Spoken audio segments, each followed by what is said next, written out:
Yaorana, c'est Eric et voici votre lecture angélique pour la semaine du 7 au 13 novembre 2022, semaine de pleine lune éclipse lunaire en taureau qui sera le mardi 8.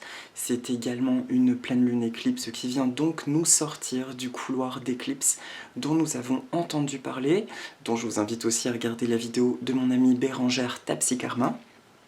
Parce que c'est aussi la fin d'un cycle de mise en lumière, de révélation, d'espèce d'évidence, et qui vient nous faire entrer dans un cycle tout à fait nouveau. Comme je l'ai dit dans la vidéo de Samhain, je ressens fortement que nous entrons enfin dans un cycle beaucoup plus doux, qui est affiné dans la justesse, et où nous verrons notamment des relations surgir. Et un sentiment de confiance accru, un sentiment d'être comme rentré à la maison. Alors juste avant de commencer la vidéo, je tiens à vous remercier pour tous les messages super méga touchants de la vidéo de Samhain, comme d'habitude. C'est vrai que c'était un moment très à fleur de peau, mais qui a été bénéfique. Et je ressens jour après jour cette reconstruction, en tout cas personnellement. Au-delà d'une reconstruction, j'entends même une restitution, puisque j'ai l'impression que des attributs qui m'étaient importants me sont restitués au fur et à mesure. Et c'est d'ailleurs le cas aussi d'amis autour de moi, donc ça me laisse quand même présager que c'est quelque chose d'assez collectif. Alors pour cette semaine, je vais travailler avec deux oracles, un que je n'ai pas utilisé depuis longtemps, qui est le pouvoir du lâcher-prise de Judith Orloff. J'embrasse très fortement mes deux amies tahitiennes, Clarita et Angie, qui m'avaient offert ces oracles, cet oracle, quand vous étiez venus au Whenua Farani. Et pour la carte de synthèse, mon oracle, Message des poissons du monde aux éditions, donc Be-Light, dont le lien se trouve d'ailleurs sous la vidéo. Alors c'est parti, voyons voir ce que nous propose ce début de semaine aux abords de cette pleine lune. Je pense qu'il y aura vraiment quelque chose autour des relations parce que c'est ce qui n'arrête pas de ressortir depuis tout à l'heure quand j'ai tiré les cartes. Alors la première carte, le début de semaine prochaine, nous parle d'une ouverture au succès. Ouvrez-vous au succès. Vous êtes prêt à faire l'expérience de l'abondance, ne vous focalisez pas sur les blocages ou les difficultés du passé. Plongez avec excitation dans un nouveau monde de possibilités. Alors, premier truc que j'entends, c'est que cette notion de possibilité, nous commençons, ça y est, enfin, à l'effleurer de notre conscience. On commence à être de plus en plus à l'aise avec le fait que, bon bah, on contrôle pas forcément tout, on comprend pas forcément tout, mais qu'il y a plusieurs possibilités qui vont s'offrir à nous, s'ouvrir. Et aussi, j'entends que, attention, ce n'est pas incompatible avec nos désirs, parce que parfois, quand on parle du lâcher-prise, on a la sensation qu'on nous demande de nous abandonner complètement à la vie, sans rien décider, juste accueillir le meilleur mais. Je ne suis pas foncièrement d'accord avec cette notion, je pense que c'est un équilibre. C'est plutôt tout ce qui vient de notre cœur, c'est la vérité de notre être, de notre âme. Par contre, le lâcher-prise va être hyper important sur le comment ça doit se manifester. Et là, ça nous demande d'avoir une espèce d'ouverture, une espèce de conscience. Même si je ne sais pas comment les choses vont se matérialiser, je fais confiance que mes rêves vont devenir réalité. Et si, quand bien même je fais fausse route, parce que peut-être que je ne suis pas en guidance complètement claire, eh bien, je fais juste la demande que mieux me soit proposé et que je sois capable de le reconnaître. Alors, vous êtes prêts à faire l'expérience de l'abondance? Ok, ne vous focalisez pas. Ok, alors la carte, ça faisait longtemps que ça m'est pas arrivé. C'est l'illustration qui me parle le plus. Cette lumière, derrière cette arcade, il y a ce portique quelque part, une invitation à passer à autre chose. Et si on regarde bien, mais en fait, il est au milieu de la forêt. L'avant, après, finalement, c'est une continuité. Donc on n'est pas en train de vivre des événements absolument troublants, de grosses sorties de zone de confort. J'entends que tout ce qui arrive, notamment sur le début de semaine, est dans la continuité de ce que nous connaissons et de ce que nous souhaitons. Donc il n'y a pas cette notion de crainte à avoir, mais plutôt d'avoir confiance aux nouvelles choses qui viennent se rajouter dans notre vie. On fait confiance, on accueille maintenant un nouveau changement. À titre d'illustration, je me suis rendu compte que dans mes plantes, quand j'ai déménagé dans mon chez-moi, dans cet appart, j'ai encore donné énormément de plantes. Et puis il y en a que j'étais à deux doigts de racheter. Finalement, je me disais, mais c'est pas possible, en fait, non, je peux pas, non, non. Et je ressentais, non, en fait, leur histoire, quelque part, avec moi, est terminée. Mais en fait, ça m'ouvre maintenant au futur, et il y a notamment des nouvelles espèces qui arrivent. On ne peut pas freiner une passion. Il y a des nouvelles espèces qui entrent dans ma vie, mais c'est cette continuité, et je reste dans mon énergie. Par contre, cette notion de nostalgie est en train de partir, et je sais que les plantes que j'ai confiées étaient des plantes que je ressentais clairement, qui elles-mêmes avaient envie de voir ailleurs, de prendre le large. D'accord? C'est exactement ce qu'on nous dit, c'est regarde un peu le déroulé de ta vie, regarde ce qui vient se proposer dans ta vie, mais c'est dans une douce continuité. Toujours est-il que le début de semaine, ça parle quand même de succès, d'ouverture au succès. Donc ça vient aussi énoncer tout ce qui est, comment dire, la mise à l'aise avec la réussite, le succès et tout ce qui est positif qui nous est proposé, et d'être attentif à ne pas être dans une espèce de blessure méfiante dès qu'un truc chouette se présente, en mode « et qu'est-ce qui va se passer derrière ?» D'accord? Donc surtout le début de semaine, tout ce qui est chouette, sympa et qui se présente dans nos vies, c'est important de se dire « ok, j'accueille, ok, j'accepte, ok, thank you, super », et on continue. En tout cas, c'est un début de semaine très très prometteur autour de cette lune qui, encore une fois, annonce que de toute façon, le travail du couloir d'éclipse est fait. Les révélations sont faites. Ça, c'est vraiment depuis la semaine dernière. Donc le début de semaine pro, on a juste à, quelque part, profiter, à savourer et à accueillir. Ensuite, pour le milieu de semaine prochaine. Le milieu de semaine prochaine, c'est la carte qui nous dit accepter de recevoir du soutien et de l'amour. Bon, on est dans la continuité. Là se rajoute une notion relationnelle. Laissez l'amour et le soutien des autres se manifester plutôt que d'essayer de tout porter sur vos épaules.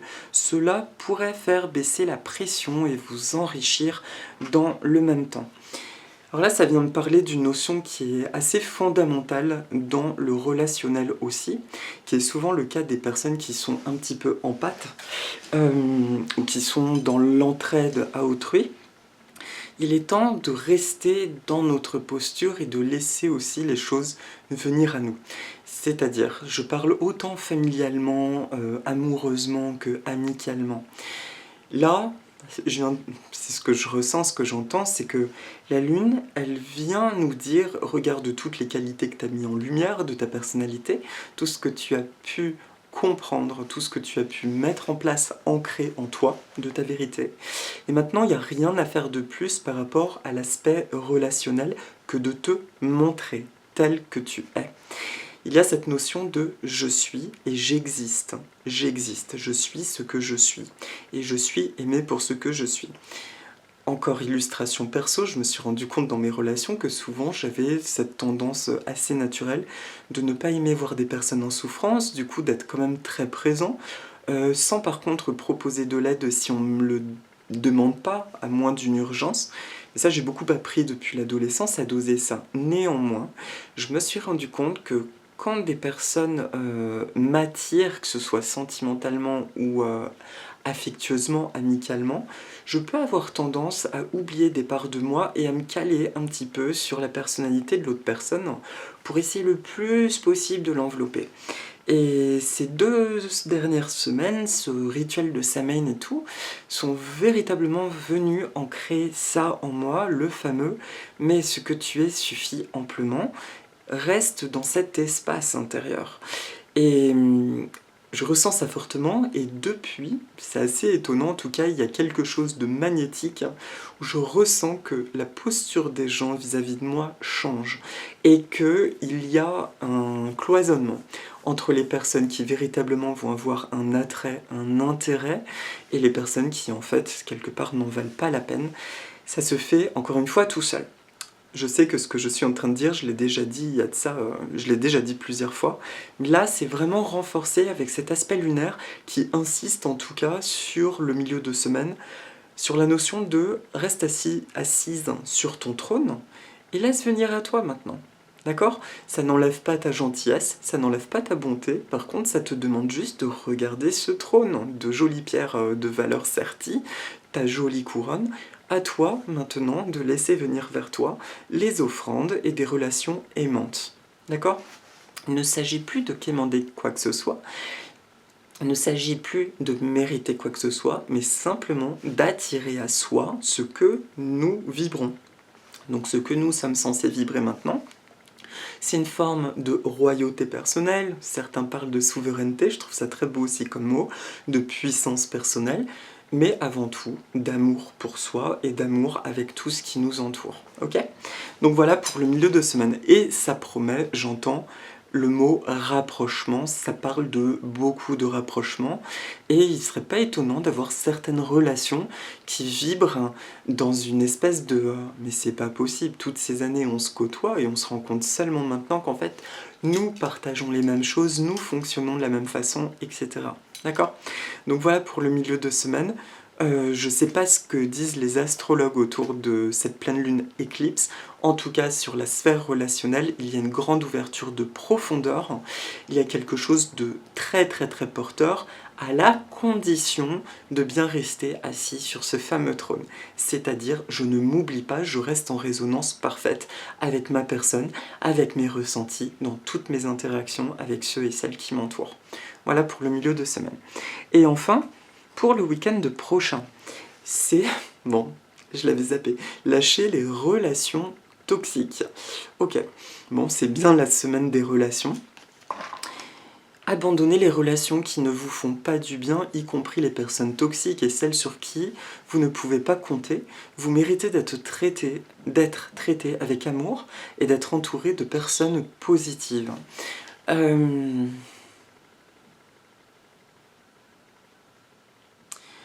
Alors là, c'est en train de me montrer, parmi nos difficultés du passé, en fait, là j'entends plutôt depuis 1 an à peu près, ça me parle d'affaiblissement, peut-être aussi physique. Ça nous demande une transparence, mais qui va quand même être exacerbée. En fait, la transparence va y être le week-end prochain. C'est juste en train de me dire que nous nous sommes beaucoup reconstruits dans notre personnalité, dans nos attributs, et que là, la semaine prochaine va en tout cas mettre le doigt sur les parts de nous qui ont pu s'abîmer ou être abîmées par des relations et notre posture dans les relations. Donc ça peut être intéressant que tu te poses la question si c'est familial, si c'est sentimental, amical, etc. Et de lâcher ça du mieux possible. Bon, ça peut être un ho'oponopono, comme disait Mimi Gabriel dans une interview de Lilou Massé que j'adore. Mimi Gabriel disait qu'à un moment donné, elle avait des difficultés avec sa fille qu'elle aime profondément, mais que pour autant, elle a dit à l'univers, merci Dieu univers, je te confie ma fille parce que je n'en peux plus moi. Et je te la confie avec amour et lumière. Et que, en lâchant prise, bon, sa relation s'est vraiment apaisée avec sa fille qui était adolescente à ce moment-là. Là, ça me dit la même chose, c'est vraiment de lâcher des relations. Tout d'abord, de se poser la question, quelles sont les relations qui ont été pour moi nocives depuis 1 an? De regarder ensuite, aujourd'hui, comment je me sens par rapport à ces relations. Et enfin, est-ce que je dois la libérer de ma vie ou pas? Et de se poser la question, enfin, y a-t-il des personnes avec qui je vais culpabiliser, par exemple, quand je n'ai pas envie de les voir et que je me force encore à les voir? Ça, c'est le truc le plus vicieux qui nous demande objectivité. Parce qu'en réalité, les pressions peuvent se jouer sur des plans mais hyper subtils. Il faut vraiment être attentif à ce qui nous draine. Et parfois, au nom de l'amour, on peut laisser des postures nous drainer. Donc il ne s'agit pas forcément le week-end prochain de quitter une relation, mais en tout cas de recalibrer ce qui est fondamental pour nous. Quelque chose qui est recalibré nous confère, nous procure un sentiment de rafraîchissement, de régénération, de joie. Alors que voilà, quand c'est toxique, on se sent drainé, souvent ça peut partir même en maux de tête, en fatigue chronique, et puis tout simplement de la tension, de l'irritabilité. Qu'est-ce qu'il y a d'autre? Ouais, j'entends bien que ce qui a lâché le week-end prochain, c'est la part relationnelle, en tout cas, qui nous a été véritablement nocive sur le plan de l'âme, mais voire jusqu'à un plan physique, à savoir de fatigue, d'être drainé. Je précise aussi bien sûr, je ne suis pas médecin, donc surtout consultez vos médecins en cas de soucis physiques. Si ça vous parle, chacun sa vérité. Voilà. En tout cas, lâchez donc les relations toxiques sur le week-end prochain. Est-ce qu'il y a autre chose à dire? Non, j'ai pas autre chose à dire pour le week-end prochain. Et donc, pour la carte de synthèse de la semaine, il y en a deux. La première, c'est la princesse du Burundi. D'accord? Ensuite, c'est le cyclidé zébré. Donc c'est la Matitlana nigrofasciata. La Matitlania nigrofasciata. La princesse du Burundi, elle vient du lac Tanganyika en Afrique. Son nom latin, c'est le Neolamprologus bricardi. Le ciel souhaite toujours vous venir en aide si vous le lui demandez. Vous êtes actuellement entouré d'aides physiques et spirituelles fortes. Ok, on est bel et bien entouré, continuons les demandes, etc. Et le cyclidé zébré qui lui vient, que je dise pas, il vient d'Amérique latine. Une abondance nouvelle entre dans votre vie grâce à vos idées dernières ainsi que votre optimisme. La princesse du Burundi, c'est un poisson que je trouve fascinant déjà, qui est très beau, tous les deux sont très beaux, mais qui est connu comme vivant en hiérarchie, à savoir qu'un couple, par exemple, en aquarium, va faire des bébés, et ensuite, les parents protègent les bébés, et ils vont refaire des bébés. Et du coup, il y a un cercle. Le cercle des parents, des grands bébés, des plus petits bébés, etc. Et en général, les bébés plus grands, les aînés, vont aider ceux du milieu, etc. Donc c'est pour ça que c'est un poisson dont on peut être très très vite envahi en aquarium, mais qui a un sens de la communauté qui est absolument parfait, qui est unique. Donc ça parle de cette notion de soutien. Ça vient dire que sur toute la semaine prochaine, il y aura effectivement cette vibration de soutien. J'entends quelque chose qui vient nous toucher intimement. C'est, on l'a toujours dit, bon, on choisit notre famille de cœur, pas forcément la famille biologique, même si au niveau de l'âme, je pense qu'on se choisit. La princesse du Burundi vient nous dire que la semaine prochaine, en tout cas, il y aura des connexions de famille, d'âme, qui donnent ce sentiment d'être en sécurité, de partager une intimité très très forte. Et encore, j'entends ce mot rapprochement. Quant à la Matitlania, lui, il parle d'une nouvelle abondance. Ça correspond au début de semaine, la notion d'ouverture au succès, etc., etc., etc. Donc si je dois synthétiser en fait tout ça, tout ce que je ressens, c'est que mon image première de la semaine prochaine, elle vient dire que, en gros, la semaine pro, on vient rétablir, libérer quelque chose du relationnel qui a contribué à notre choc psychique, énergétique, de ces dernières années, depuis le Covid concrètement. Là où il y a eu une faille, c'est l'image que j'en ai comme des espèces de plaies en fait, mais qui étaient liées au relationnel. C'est ça qui est en train d'être comblé, et du coup qui nous permet de retrouver un sentiment de sécurité par rapport au monde qui nous entoure. D'accord? On a déjà fait ce travail les semaines précédentes sur tout ce qui va être matériel, reconnexion avec le monde qui nous entoure, quelque part, le quotidien. Le matériel. Là, c'est vraiment au niveau relationnel qu'on aura le sentiment que quelque chose se rétablit, s'adoucit, en fait, comme un retour à la maison au niveau relationnel.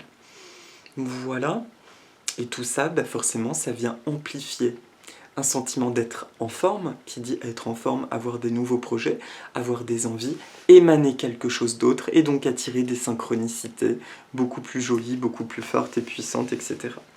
Voilà pour la guidance de la semaine. Et donc, pour la petite plante de la méditation, je fais apparaître l'orchidée Phalaenopsis, à savoir l'orchidée papillon, qui est aujourd'hui donc un très très grand classique, on en trouve dans toutes les grandes enseignes. Quand j'étais gosse, ma grand-mère en avait deux, c'était une plante ultra rare, ultra prisée, et je me rappelle que je les dessinais, quoi. Dès qu'il y avait une fleur, je dessinais tellement j'étais fascinée par ça. Ça vient du mot Phalaenopsis, le phalène, qui est un papillon de nuit, et comme chaque orchidée est tributaire d'une espèce d'insecte pour la polliniser. C'est pour ça qu'elles étaient très très chères pendant longtemps, puisqu'on ne pouvait pas les multiplier. Et aujourd'hui, c'est forcément la division ou la multiplication in vitro qui est facilitée. Mais de plus en plus souvent, nos phalaenopsis ont tendance sur les tiges à fleurs à faire des petites feuilles qui elles-mêmes vont se transformer en keiki. Ce sont des bébés plantes. Et quand ils ont 2-3 racines assez longues, on peut couper un morceau de tige avec la petite plantule et le planter et le cultiver comme une orchidée à part entière. C'est originaire principalement pour beaucoup de pieds botaniques des Philippines et des régions tropicales asiatiques, principalement. Et c'est un symbole d'amour pur, mais aussi d'amour naissant, et de pureté et d'élégance. Donc, sur la semaine pro, ça insiste encore sur cette notion d'amour naissant. Je ne sais pas à quel niveau ça se joue, si c'est un amour renforcé naissant en nous, ça on va tous le découvrir dans nos vies respectives. Toujours est-il qu'il y a une énergie nouvelle qui vient se redéployer en nous. C'est une énergie qu'on a déjà connue il y a quelques années, celle qui réchauffe le cœur, mais elle est dénuée du transgénérationnel. Elle est dénuée donc de ces souffrances de nos ancêtres ou de vies passées. C'est vraiment lié à ce que nous sommes aujourd'hui. Donc on pourrait presque parler d'un baptême, d'une célébration, d'une consécration la semaine prochaine par rapport à cet amour, parce qu'il y a cette chaleur qui vient nous remplir dans nos vies. Je sais, ça peut paraître bien innocent, bien joli, et pourtant, j'ai hâte de voir en fin de semaine ce que vous me direz, parce qu'il y a quelque chose qui vient vraiment nous toucher sur la sphère émotionnelle et qui sera très agréable. Donc, merci au phalaenopsis, je vous propose de respirer 2-3 fois profondément.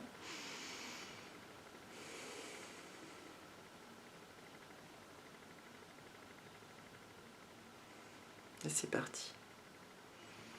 Alors cette fois-ci, on peut imaginer un arc-en-ciel, un prisme de couleurs face à nous qui fonce sur nous.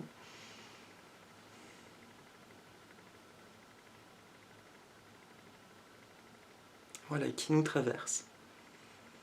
On ne pense à rien, on se laisse juste traverser par ce prisme. Et on laisse aller.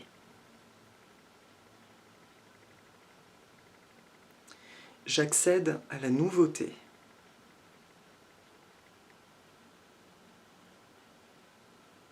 De mon corps, de mon esprit et de mon âme.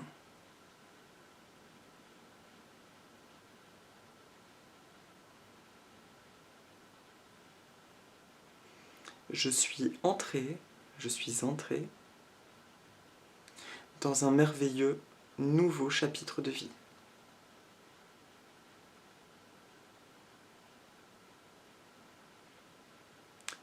Je vis des relations dignes de ma personnalité, des relations profondes, sincères et authentiques. J'incarne de plus en plus la confiance, l'abondance en toute chose et la liberté.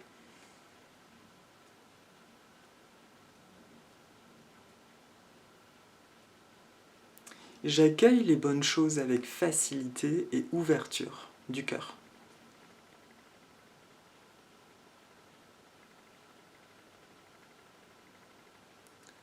Je redécouvre la définition du mot épanouissement.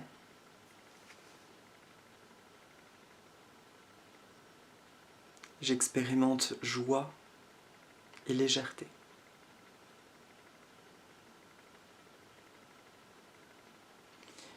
Je fais confiance en mes rêves et en mes désirs. Et j'abandonne immédiatement et maintenant les peurs, les doutes, ainsi que les inquiétudes sur le comment vont se manifester mes rêves. Je suis ce que je suis. un être d'amour et de lumière. J'ouvre les bras, j'accueille le succès. J'accueille les mouvements de ma vie.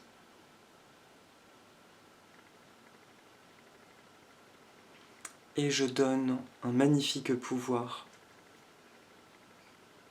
au positif et au merveilleux dans ma vie. Merci, merci, merci.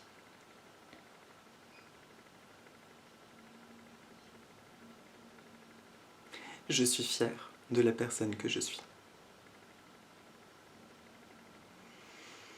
Et voilà mes amis, eh bien écoutez, je vous souhaite une très belle semaine, véritablement, je vous souhaite des relations magiques, des jolies sensations, prenez bien soin de vous, et moi je vous dis à la semaine prochaine. Si vous les dites avec moi, aloha, nana.